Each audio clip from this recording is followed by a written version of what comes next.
ازيكم يا شباب عاملين ايه؟ ايه رأيك لو قلت ان جملة بسيطة زي or 1 equal 1 ممكن تفتح اكونت ادمن في اي سيستم من غير ما تعرف الباسورد ده اصلا؟ الكلام ده اسمه SQL injection، وهو واحد من اخطر واشهر الثغرات اللي لسه موجودة لحد دلوقتي في اغلب المواقع. بس قبل ما نتكلم عن الثغرة لازم نفهم الاساسيات اللي هو ال SQL. في الفيديو دوت احنا هنتكلم عن ايه هو ال SQL، اهم الاوامر زي select و insert و delete، وفي النهاية هنختم بازاي بيحصل ال SQL injection. في البداية خلّينا نعرف إيه هو الSQL. الSQL هو اختصار لstructure query language، وهي اللغة اللي بتستخدم عشان نقدر نتكلم مع الdatabase. خلّينا كده نتخيل إن إحنا عندنا ملف Excel فيه table وrow وcolumn. مثال عندنا هنا حاجة قريبة ليه جدًا، عندنا جدول اسمه الusers. الuser دوّة متكوّن من ID وعندنا username وعندنا role. tables دي جواها حاجة اسمها entities، وديّة اللي بيتخزن فيها البيانات الخاصة بكل حاجة فيهم. كل entity ليها. عندنا تاني حاجة ألا وهي الquery، هو ببساطة كده جملة بسيطة بتوصف الجدول دوّة عشان نقدر نخرّج منه الdata اللي إحنا محتاجينها. وأهم حاجة إن الSQL موجود في كل حتة تقريبًا، أنظمة تسجيل الدخول، مواقع التجارة الإلكترونية، البنوك، السوشيال ميديا، وكل حاجة. خلّينا نخش على تاني حاجة وهو أهم موضوع بالنسبة لنا النهارده، ألا وهي الselect. الselect ديّة عمومًا في الSQL بتُستخدم عشان تقرا البيانات من جدول واحد أو أكتر من جدول، وهو أكتر أمر بيُستخدم. عندك دلوقتي مثلًا عندنا هنا example بسيط جدًا بيقول لك select الuser name والrole from الtable اللي اسمه users where الrole بتاعتي equal admin. خلّينا نرجع لورا كدهوّة، هنا زي ما أنتم شايفين أنا عندي هنا الrole اللي هي الadmin، تمام؟ فأنا دلوقتي لمّا آجي select أقول select الuser name والID from الtable اللي اسمه users where الrole equal admin كده أو equal admin قصدي. هنا الهدف منه إن هو هيجيب لي السطر اللي هو فيه الdata ديّة. بس هيextract حاجات معيّنة، الID والuser name بس. أهم حاجة تفتكرها select ما بيغيّرش في البيانات خالص، هو بس بيقرا. وبرضه عشان نبقى عارفين الselect مش بس شكل واحد زي اللي إحنا شُفناه اللي هو select بس كده، عندنا كذا إضافة بتخلّيها أقوى بكتير، زي مثلًا عندنا أول واحدة distinct، ودوّة بيشيل التكرار من النتيجة لو عندك أكتر من صف بنفس القيمة، تمام. تاني حاجة بالنسبة لنا زي order by، بيرتّب النواتج بتاعتنا تصاعديًا أو تنازليًا. بناءً على حروف أبجدية مثلًا، بناءً على أرقام أو أي حاجة من الحاجات ديّة. تالت حاجة معانا ألا وهي limit.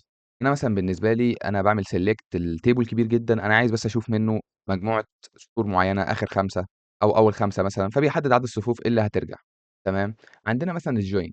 الjoin ديّة من أشهر الحاجات اللي بتُستخدم لو أنا عايز أدمج ما بين بيانات بين جدولين مرتبطين ببعض أساسًا، تمام. يعني مثلًا ممكن مثال على كده إن أنا عندي مثلًا آآ table للorder وtable للusers، تمام. فأنا هنا باخد اللي في الusers عايز أدمجه مع الحاجات اللي في الorder، فهو كل واحد بيبقى ليه foreign key. فالforeign key دوّة ساعات بناخد نفس الforeign key اللي موجود مثلًا في table أخلّيه برضه في الtable التاني، بحيث لمّا آجي أعمل match ما بين ال2 data أبقى عارف إن الdata ديّة خاصة بنفس الuser اللي أنا مسجل بيه مثلًا، زي ما هو هنا بيcheck ما بين الuser ID وفي نفس الوقت ما بين الorder user ID اللي هو يعتبر في الtable بتاع الorder في حاجة اسمها user ID، وفي الtable بتاع الuser في ID، فبيقدر يmatch ما بينهم، تمام. عندنا رابعًا ودي خامسًا حاجة زي like. ده بيدوّر بنمط معيّن في النص، مش لازم تطابق كامل. يعني مثلًا أنا بالنسبة لي عايز أدوّر على user name يبدأ اسمه بحرف زي الN أو NE أو أي حاجة من الحاجات ديّة، فبيبقى بالشكل ده، تمام. آخر حاجة معانا ألا وهو group by، بيجمّع لك الrow في مجموعات زي قد إيه عدد مثلًا الrules اللي عندنا، يcount كام واحد في الrule مثلًا. كل الحاجات دي بتتعمل بgroup by. يعني هو مثلًا قال لك select الrule، تمام، وهيعمل count يعني هيعِد من الusers group by الrule. يعني هو كده هيعمل إيه، هيروح هيشوف مثلًا الrule اللي اسمها admin وهيشوف في كام واحد مسجّل بالrule اللي اسمها admin في table الusers. فبعد كده هيفضل يعِد مثلًا أنا دلوقتي وأنا ماشي لقيت في واحد admin، بعد كده واحد تاني، هو مش فارق معاه مين، هو هيعدّهم تمام، وهيطلّع لي الناتج كرقم. الأدوات دي بقى هي اللي بتخلّي الselect مرن جدًا، وبتقدر تجيب بيه أي شكل بيانات. دلوقتي معانا حاجة زي insert، وده يعتبر تاني أمر مهم معانا. ده بيستخدم عشان تضيف صف جديد أو أكتر من صف في الجدول. على سبيل المثال، دلوقتي أنا باقول insert into الusers تمام، الجدول اللي اسمه users أنا عايز أحط فيه بيانات الuser name وفي نفس الوقت الrole بالvalue الآتية، اللي هي 20 وفي نفس الوقت user. طب لو أنا عايز أحط أكتر من row، لو عايز أحط أكتر من row، يعني على سبيل المثال دلوقتي أنا أهوّة قُلت له برضه نفس الكلام insert into الusers في الtable اللي اسمه users الdata اللي أنا عايزها زي الuser name والrole تمام، بالvalue الآتية. هافضل أدخّل data عادي زي ما أنا عايز لحد ما أخلّص.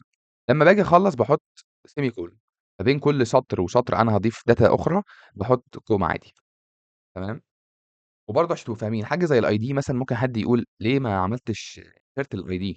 لأن الID مثلًا أنا باخلّيه حاجة اسمها auto increment، يعني هو كل مرّة في data تدخل هو بيزوّد 1 تلقائيًا، أنا ما باتدخّلش في الموضوع. أنا دلوقتي أمر وهو أمر مهم جدًا وsensitive جدًا، جدًا، جدًا، ألا وهو أمر delete تمام. أنا دلوقتي عندي data معيّنة مثلًا عايز أمسحها من الtable اللي أنا فيه، فالأمر ده هو اللي بيساعدني في الكلام ده كلّه، بس طبعًا لازم يبقى في شرط معيّن، على عكس مثلًا أمر تاني زي drop. drop دوّة أنا باعمل drop لكل حاجة، الtable كاملة، ما فيش backup ليها ولا في أي حاجة ولا أقدر أعمل يعني أرجع كَوَّة نقطة لورا عشان يبقى في نفس الdata. وهنا أنا عايز أقول حاجة مهمة جدًا، لو نسيت الwhere اللي هو أساسًا الشرط بتاعنا عشان خاطر أمسح الdata ديّة، أنت كده هتمسح كل الجدول، وده طبعًا أمر وِحِش جدًا، جدًا، جدًا لو ما عندكش backup لإن أنت كده يعتبر الdata كلّها اللي عندك راحت. ما تتوقعش عشان أنت بتعمل جدول صغير دلوقتي فهي مثلًا 50 row أو كده فالموضوع سهل، لأ في ممكن يبقى ملايين الdata. هنا أنا كل اللي باعمله باقول delete from الusers where الuser name equal مثلًا أيًا كان أحمد، محمد، أيًا كان الاسم تمام.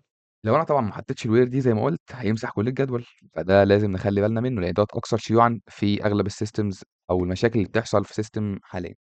تعالَ بقى كده نلخّص على السريع ونشوف. أول حاجة كانت معانا هي الselect وده كان الهدف منه إن أنا أقرا الdata اللي موجودة عندي في الdatabase، وinsert ده اللي بيسمح لي إن أنا أضيف data، وعندك delete ده اللي بامسح بيه الdata اللي أنا كنت مدخّلها مثلًا بشرط معيّن. الأوامر دي ومعاها طبعًا حاجة زي update اللي بتخلّي أي تطبيق يقدر يتحكم في أي بيانات موجودة في الdatabase، بالضبط عشان كده هي أهداف رئيسية للhackers، لازم تبقى فاهم الconcept ده. دلوقتي إحنا فهمنا الأساس، جه وقت الجزء المهم، نشوف إزاي بالضبط نفس الأوامر اللي اتكلمنا عنها زي select insert delete ممكن تخلّي الhackers ليه أولوية إن هو يتحكم في الdatabase الخاصة بيه، وهو دوّة اللي بيحصل في الSQL injection. خلّينا نعرف إيه هي الSQL injection. بيحصل لمّا مدخل غير موثّق فيه، زي مثلًا form هتدخّل فيها user name أو أي حاجة من الحاجات ديّة، بتحط جواها الquery مباشرةً بدل ما يتعامل معاها كبيانات نقية. يعني ما فيش عليها تعديل أو أي حاجة، زي ما أنت مثلًا بتتعامل على طول مع الSQL في البرنامج بتاعها بدون أي filter يعتبر. يعني بدل ما الdatabase تفهم إن المستخدم كتب هو قيمة معيّنة، هي بتفهم على إنه جزء من الأمر نفسه. إن مثلًا لو دخّلت أحمد، فهو هياخد أحمد دي زي ما هي بدون ما يcheck عليها يشوف أي حاجة ويحطها تاني في الquery بتاعتي اللي هي باستعلم بيها عن الdatabase ويرجّع لي الoutput. الموضوع بيحصل في 3 خطوات. تطبيق بيبيّن query يدمج الinput بتاع المستخدم جوّه الSQL، فبعديها الinput دوّة ما بيبقاش معزول، ما فيش فاصل واضح بين الكود والبيانات، فالdatabase باختصار بتنفّذه، هي ببساطة بتشغّل أي نص وصل لها، مش فارق معاها مين كاتبه، ومين هيدخّل الinput دوّة، هو المهم إن هو ينفّذه. وأكتر سبب جذري بيخلّي الSQL injection يعني سبب حدوثه أقوى بكتير أو إن هو يحصل أو إن هو يحصل يعني ليه درجة كبيرة من إن هو يحصل، خلّينا نبُص على النمط ده ونتخيّل اللي بيحصل. دلوقتي أنا عندي query بسيطة جدًا بتقول لك select asterisk دي معناها كل حاجة from الtable اسمها users where ده الشرط بتاعي بقى إن الuser name equal الinput اللي هيدخل تمام، وهارun الquery. قبل ما أrun الquery لو أنا جيت شِلت الفاصلة ديّة اللي هي الdouble quotation تمام، الأمر هيشتغل عادي خالص وهياخد الinput وهيرجّع لي الoutput زي ما هو، وطبعًا الكلام ده إن شاء الله هنشوفه في الفيديو الجاي عملي. هنا التطبيق بياخد اللي المستخدم كتبه ويلزقه جوّه نص الquery زي ما هو. هنا بقى بتيجي المشكلة، لو المستخدم كتب حرف زي quote أو operators معيّنة أو كلمات من اللي بتستخدم جوّه الSQL نفسها. database مش هتتعامل معاه كقيمة بسيطة، هتتعامل معاه كتعليمات من تعليمات الdatabase ذات نفسها. يعني ببساطة ما فيش حدود واضحة بين الinput اللي بيدخّله المستخدم وبين بنية الquery نفسها، وده اللي بيسبب الثغرة. خلّينا نشوف حاجة كده بسيطة خل خلّينا نشوف مثال واحد من أشهر أمثلة الSQL injection، وهي إن أنا أbypass الlogin form. الquery اللي بتبقى موجودة عندنا مثلًا إن أنا دلوقتي باجي أعملها عشان خاطر مثلًا أعمل login form، فبتبقى حاجة بسيطة زي مثلًا select all from الusers where الusername equal الinput اللي أنا هادخّله and الpassword هيكون بيساوي القيمة بتاعته، اللي هو الinput الuser برضه هيدخّلها، تمام؟ فدوّة هيعدّي عادي خالص لو الuser ما دخّلش يعني أي operator مختلف عن الdatabase بتستخدمه، يعني كتب أحمد، كتب underscore، أي حاجة من الحاجات دي مش هتأثّر، هيعدّي عادي. طب لو المدخل دوّة بقى مش متأمن، إيه اللي هيحصل؟ هاجي أنا بكل بساطة على حاجة زي كده مثلًا، هاجي هنا لو أنا عندنا أكتر من مثال هنا ممكن يحصل، زي مثلًا إن أنا آجي في الخانة بتاعة الuser name هاجي مثلًا أحط quote كمان، وفي نفس الوقت أروح قايل for one equal one وأعمل comment للباقي. الcomment ده هدفه إن هو يشيل السطر الأخير ده، تمام؟ اللي هو and الpassword equal. فدوّة هيخلّي الdatabase تشوف إن الuser name دوّة اللي هو أليس مثلًا، وما يشوفش بقية الحاجة، فهيجيب هيcheck الأمر اللي هو بتاع أليس وهيلاقي or one equal one فهيbypass عادي هيعدّي، مش هيفرق معاه في إيه تاني، لإن هو كده يعتبر لغى الأمر التاني اللي هو بتاع الpassword. تعالَ نشوف الexample اللي قدامنا دوّة هو عمل إيه. هو جه هنا قال لك select all from users where الuser name هادخّل أنا الinput، فالinput اللي هو دخّله دخل أليس عادي. جه هنا بس ده يعتبر خارج الdatabase، جه عمل إيه، قال لك or one equal one. هو جه هنا بيقول له من الآخر أنت أول حاجة هتشوف الuser name وبعد كده لقى الuser name أليس، هيقول لك or هيبقى يشوف والّا ال1 بتساوي 1، لو ال1 بيساوي 1 فيلاقي ال1 بيساوي 1 ديّة true وهي دايمًا true فهيعدّي عادي. هي الجملة دي بتبقى دايمًا صح في الwhere، فبتعتبر مش بتفلتر حاجة فعليًا، والquery ممكن ترجّع صف مستخدم صحيح من غير ما الشخص يعرف الpassword الحقيقي خالص. نقطة مهمة جدًا هنا، المثال ده معروف واتدرس في كل كورسات الsecurity تقريبًا، والهدف منه إنك تفهم النمط وتقدر تكتشفه وتحميه، مش إنك تستخدمه بأسلوب غير unethical، تمام، أو في حاجة أنت مش مصرّح ليك إنك تعمل عليها test. ليه بقى الSQL خطيرة جدًا؟ الخطورة مش بتُقف عند خط تسجيل الدخول بس، ممكن توصل لكشف بيانات. الhacker يقدر يقرا بيانات مفروض إنه أصلًا ما يشوفهاش. ممكن برضه يتلاعب بالبيانات، إن هو مثلًا يعمل update على البيانات ديّة، تعديل أو تزوير أو حذف سجلات كاملة، وده طبعًا بيكسّر مفهوم مهم جدًا في الsecurity عندنا ألا وهو الCIA. وبرضه في نفس الوقت ممكن يتخطى الحماية اللي إحنا حاطينها، فيقدر يخش بصلاحية هو مش مسموح له إنه يخش بيها. وممكن في نفس الوقت يعتبر اختراق كامل، في الحالة الأسوأ ممكن توصل للتحكم في السيرفر نفسه. عايزين بس نلاحظ حاجة مهمة جدًا، ثغرات الweb application من أكتر من 20 سنة، وأكتر حاجة مهمة إنك أنت مش بس تفهم الموضوع ده، تفهم إزاي تحميه. إزاي بقى نحمي نفسنا؟ الأخبار الكويسة إن الحماية من الSQL injection معروفة وواضحة، زي مثلًا الparameterized queries. هنا إيه اللي بيحصل؟ بتبعت الinput اللي بيدخّله المستخدم كبيانات منفصلة تمامًا عن بنية الquery، ما ينفعش يغيّر في المنطق بتاعها. تاني حاجة معانا ألا وهي الprepared statements. الdatabase بتجهّز شكل الquery مرّة واحدة الأول، وبعدين بس بتربط القِيَم بشكل آمن في كل مرّة تنفّذ فيها.